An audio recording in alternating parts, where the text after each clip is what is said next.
En chacun de nous, il y a un besoin de nous aérer, de nous échapper. Beaucoup d'artistes enregistrent le paysage au gré de leur voyage. Ils collectent des moments de vie dehors, dans la nature. Ces artistes sonores, on ne les connaît pas beaucoup. Alors, j'ai eu envie de vous en faire découvrir. On est où là ? Ce podcast, c'est un jeu d'écoute et de complicité. Je demande à un artiste de me confier un son non trafiqué, une ambiance qui s'est passée sous ses yeux, dans ses oreilles, et dont il ou elle aura envie de nous raconter l'histoire. On est où là ? Je demande à des parents ou à quelques complices de les faire écouter à leurs enfants. Ils sont alors invités à me dire ce qu'ils entendent, à imaginer ce qui se passe dans ce paysage, un peu comme s'ils s'étaient transportés dans la sacoche de l'enregistreur. Dans l'épisode précédent, vous avez pu découvrir l'artiste sonore Péroline Barbet. C'était l'occasion de découvrir avec elle qu'une scène de vie constitue une mémoire qui dépasse bien les frontières du simple village où elle a été tournée. Cette fois, j'ai voulu vous faire découvrir un son enregistré par Sylvain Tessier. Sylvain est ingénieur du son pour le cinéma. Il explore la Terre et contribue à un inventaire du patrimoine naturel grâce à ses enregistrements. Autant vous dire qu'il voit du pays. Alors vous qui découvrez ce son pour la première fois, d'après vous, on est où là ?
Découvrons ensemble ce que les enfants ont entendu. Qui va nous répondre en premier ? Alice, 12 ans. J'ai entendu des grenouilles, Madame la Lune, de l'eau, un ours, un arbre et un pivert. Si on lui demande d'imaginer une activité particulière, elle nous répond Du cheval. Ils font du croc et aussi le galop. Mais encore ? Le greffage, le saut d'obstacle, ou encore la course du saut d'obstacle, ou pour faire du cross. De son côté, Shadia nous décrit un nouveau jeu. Bonjour, je m'appelle Shadia et j'ai 11 ans. Il y a un cochon qui renifle et qui a des bruits d'oiseaux et qui sont tous dans une ferme et qui s'amusent avec les oiseaux et sur la boue. Les cochons, ils s'amusent avec les oiseaux sur la boue. Ils disent, venez, on va jouer ensemble. Ils font un saut de cochon. c'est de jouer sur la boue et de sauter et de se rouler. Et il y a Mathieu, qui a l'air d'avoir regardé plutôt en direction du ciel. Mathieu, c'est un coccinelle, un soleil, un aigle. Nous sommes des aigles. Un aigle, une coccinelle, des oiseaux, un ours. Oui, c'est peut-être bien ça. Et vous, qu'avez-vous entendu ? Autour de Sylvain lui-même, de tout vous raconter. Bonjour les enfants. Je suis très content d'apprendre que vous avez écouté le son que j'ai enregistré. J'ai adoré vous entendre réagir et je vous félicite pour toutes vos descriptions et vos dessins. Ce que j'aime dans les sons, c'est justement ce que cela suscite dans notre imaginaire. Chaque son est unique et raconte l'histoire d'un lieu ou d'un moment.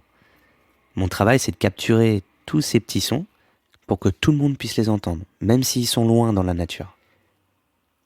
Laissez-moi vous expliquer comment et pourquoi j'ai fait cet enregistrement.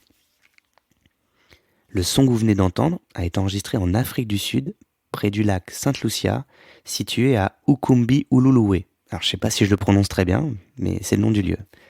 J'y étais en tant que preneur de son sur un documentaire animalier que j'ai tourné en 2018. Donc ce soir-là, parce que nous sommes en pleine nuit comme certains d'entre vous l'ont entendu et l'ont même dessiné, je m'étais éloigné de l'équipe qui était allée se coucher au campement. Le son nous renseigne toujours.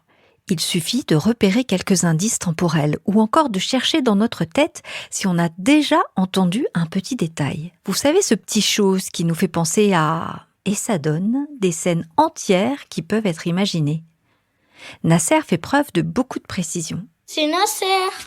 J'ai entendu la pluie dans la ville. Ouais, j'ai entendu des grenouilles et des chats et miaulaient. Ils se chatouillaient. La grenouille chatouille le chat, après le chat il chatouille la grenouille. Il faisait quoi. Nasser a fait un dessin pour représenter le son. Il nous décrit ce qui était le plus important pour lui et ce qu'il aurait eu comme occupation en se représentant dedans. On va dire c'était de la pluie. Et ça j'ai mis de la pluie ici. Je serai ici. Je serai la pluie. Je vais être un journaliste. Tidiane a 10 ans. Il a repéré quelque chose qui résonne. Tidiane, la bouteille de l'eau, Mais encore plus précisément, les bruits des grenouilles. Maël ne s'est pas trompé non plus. Il a dessiné un magnifique paysage pour représenter ce qu'il a entendu. Maël Roussel, c'est l'été, il y a des fleurs et il y a une pie. Sa maîtresse lui a demandé pourquoi il avait représenté un robinet.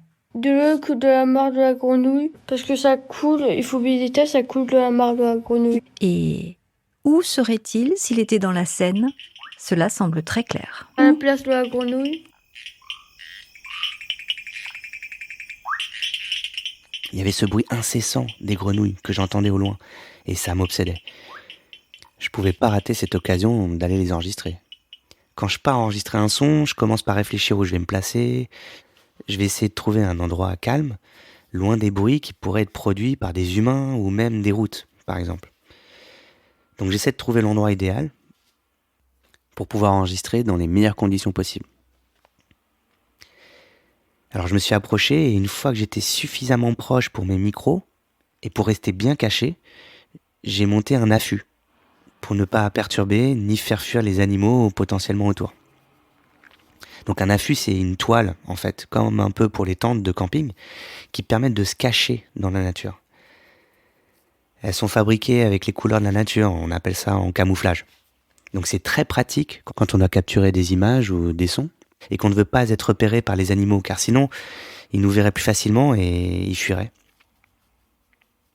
Donc ce soir-là, il n'y avait pas de vent, pas de bruit extérieur, les conditions étaient vraiment réunies pour un bel enregistrement, donc j'étais bien caché dans mon petit affût et j'ai pu m'installer comme ça à côté du lac pour enregistrer ce son si particulier. Donc j'ai utilisé 2 micros, un à gauche, un à droite, qui captent les sons avec beaucoup de précision. Pendant l'enregistrement, je dois être très silencieux pour pas perturber les sons. Vous venez de découvrir comment on fait pour pouvoir rester discret dans la nature. Sylvain illustre parfaitement cette quête de la résonance parfaite que l'artiste veut ramener. Car le plus difficile, c'est de pouvoir restituer le plus fidèlement possible ce son qui ne le quitte plus. Si la prise est réussie, alors elle nous emmène. Je m'appelle Romain, j'ai 11 ans. J'ai entendu des gouttes d'eau qui tombent dans un lac et un crapaud, un hibou, je sais plus comment ça s'appelle cet oiseau, un pive vert. Il tapait l'arbre avec son bec. Ouah! Le crapaud, il est joyeux parce qu'il pleut. Et le pive vert, il picore dans l'arbre pour manger. Et le hibou, il est content parce qu'il fait nuit. Et du côté de la sensation, Et aussi, j'ai entendu comme des guirlandes accrocher un arbre à un autre. Quand j'ai entendu les... Ça m'a fait penser à des perles qui se tapaient entre eux. Je sais pas trop comment expliquer, mais j'ai plus senti que ça faisait du bien aux oreilles. Timothée a 9 ans. Ce sera le dernier à nous dire ce qu'il a repéré. M'appelle Timothée. Timothée une claque d'eau, les gouttes, le vent. Le son de l'eau, des gouttes et du vent, c'est la géophonie, le son des éléments naturels. C'est très bien ça. Et ensuite, Une grenouille, la toile, pour sauter. Oui, bon. Timothée nous décrit le paysage qu'il imagine. Pour lui, les grenouilles sautent de nénuphar en nénuphar. Alors comme vous l'avez remarqué, il se passe pas mal de choses dans cet instant. Beaucoup de sons différents sont perceptibles. Ce que je trouve magnifique dans cet enregistrement, c'est la diversité des sons qu'on entend. On se demande quels animaux peuvent bien pouvoir faire ce genre de cri. Se dire que la nature est capable de produire ça, moi, ça me touche beaucoup. C'est à la fois apaisant et captivant. À ce moment-là, j'ai vraiment l'impression d'entendre un concert de grenouilles. C'est ça qui est magnifique avec la nature. Tout ce que vous entendez ici est purement produit par la nature et les animaux présents. C'est vraiment impressionnant sur le moment. On pouvait les entendre de très loin. C'est vraiment une mélodie. Il n'y a pas d'artifice, il y a rien qui est fabriqué. C'est purement la nature qui produit cette musique comme une espèce de ritournelle. Chaque animal, chaque grenouille est un instrument et produit son propre chant, son propre son. Et c'est pour ça que pour moi, je le trouve si particulier et que j'avais envie de vous le faire écouter. Merci à Maëlle, à Nasser, à Alice, à Mathieu, à Timothée, à Romain, à Shadia, à Tidiane et à toute leur famille.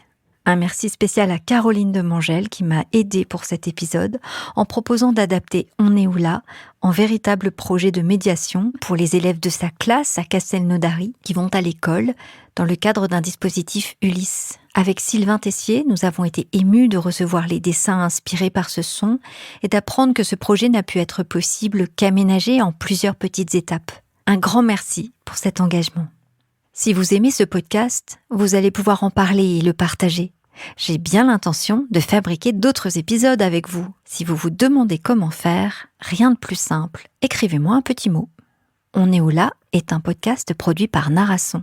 À bientôt pour découvrir de nouveaux sons et de nouveaux artistes. D'ici là, écoutez bien le paysage qui vous entoure.